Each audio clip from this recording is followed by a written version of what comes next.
Protestant cause, ate and drank to the last minute, and required indeed some 3 or 4 reminders from John Grueby before he could resolve to tear himself away from Mr Willet's plentiful providing. At length he came downstairs, wiping his greasy mouth, and having paid John Willet's bill, climbed into his saddle. Lord George, who had been walking up and down before the house, talking to himself with earnest gestures, mounted his horse, and returning old John Willet's stately bow, as well as the parting salutation of a dozen idlers whom the rumour of a live lord being about to leave the Maypole had gathered round the porch, they rode away, with stout John Grueby in the rear. If Lord George Gordon had appeared in the eyes of Mr Willet, overnight, a nobleman of somewhat quaint and odd exterior, the impression was confirmed this morning, and increased 100-fold.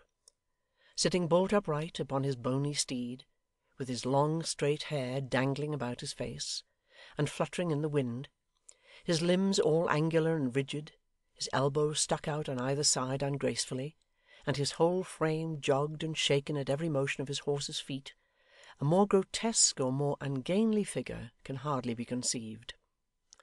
In lieu of whip, he carried in his hand a great gold-headed cane, as large as any footman carries in these days, and his various modes of holding this unwieldy weapon, now upright before his face like the sabre of a horse soldier, now over his shoulder like a musket, now between his finger and thumb, but always in some uncouth and awkward fashion, contributed in no small degree to the absurdity of his appearance. Stiff, lank, and solemn, dressed in an unusual manner, and ostentatiously exhibiting, whether by design or accident, all his peculiarities of carriage, gesture, and conduct, all the qualities natural and artificial, in which he differed from other men, he might have moved the sternest looker on to laughter, and fully provoked the smiles and whispered jests which greeted his departure from the Maypole Inn.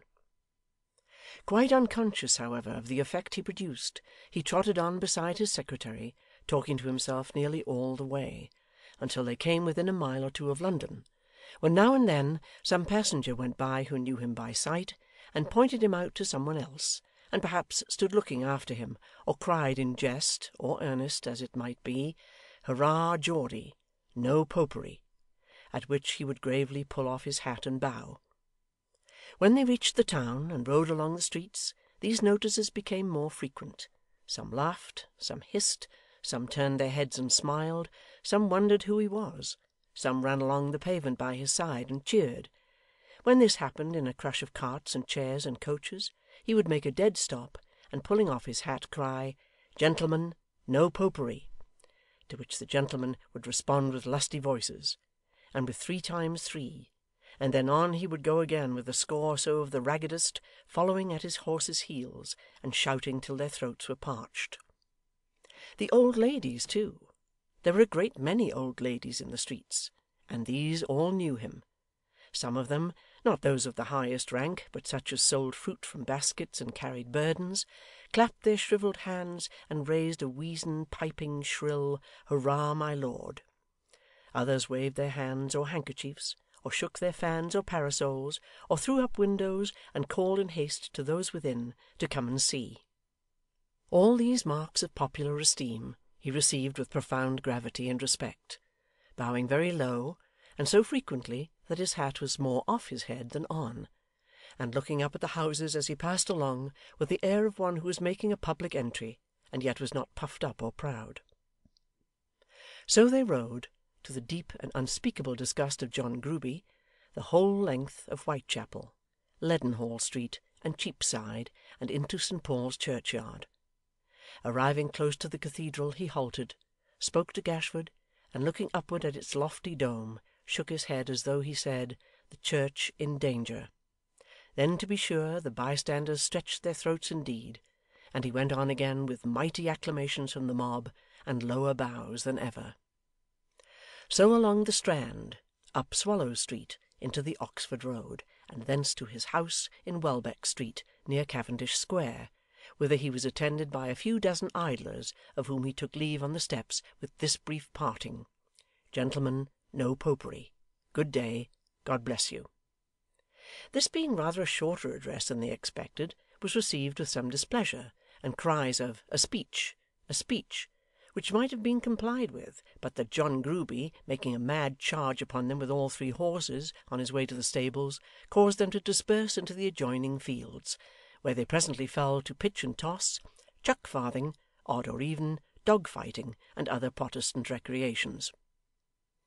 In the afternoon Lord George came forth again, dressed in a black velvet coat, and trousers and waistcoat of the Gordon plaid, all of the same Quaker cut; and in this costume, which made him look a dozen times more strange and singular than before, went down on foot to Westminster. Gashford meanwhile bestirred himself in business matters, with which he was still engaged, when shortly after dusk John Grueby entered and announced a visitor. 'Let him come in,' said Gashford. 'Here, come in,' growled John to somebody without. 'You're a Protestant, aren't you?' 'I should think so,' replied a deep gruff voice. 'You've the looks of it,' said John Grueby. 'I'd have known you for one anywhere.' With which remark he gave the visitor admission, retired, and shut the door. The man who now confronted Gashford was a squat, thick-set personage, with a low retreating forehead, a coarse shock head of hair, and eyes so small and near together that his broken nose alone seemed to prevent their meeting and fusing into one of the usual size. A dingy handkerchief twisted like a cord about his neck left its great veins exposed to view, and they were swollen and starting as though with gulping down strong passions, malice, and ill will. His dress was of threadbare velveteen, a faded, rusty, whitened black, like the ashes of a pipe or a coal fire after a day's extinction, discoloured with the soils of many a stale debauch, and reeking yet with pothouse odours. In lieu of buckles at his knees, he wore unequal loops of packthread, and in his grimy hands he held a knotted stick, the knob of which was carved into a rough likeness of his own vile face. Such was the visitor who doffed his 3-cornered hat in Gashford's presence, and waited, leering, for his notice. 'Ah, Dennis!' cried the secretary. 'Sit down.' 'I see my lord down yonder,' cried the man, with a jerk of his thumb towards the quarter that he spoke of. 'And he says to me, says my lord, "If you've nothing to do, Dennis, go up to my house and talk with Muster Gashford." Of course I'd nothing to do, you know. These aren't my working hours. I was a taking the air when I see my lord, that's what I was doing.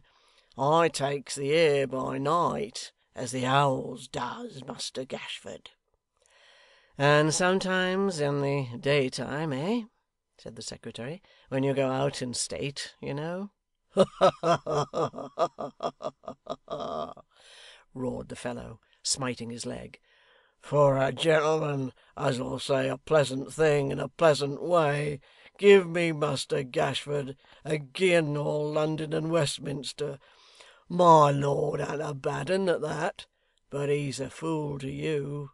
Ah, to be sure, when I go out in state.' 'And have your carriage,' said the secretary, 'and your chaplain, eh? And all the rest of it?'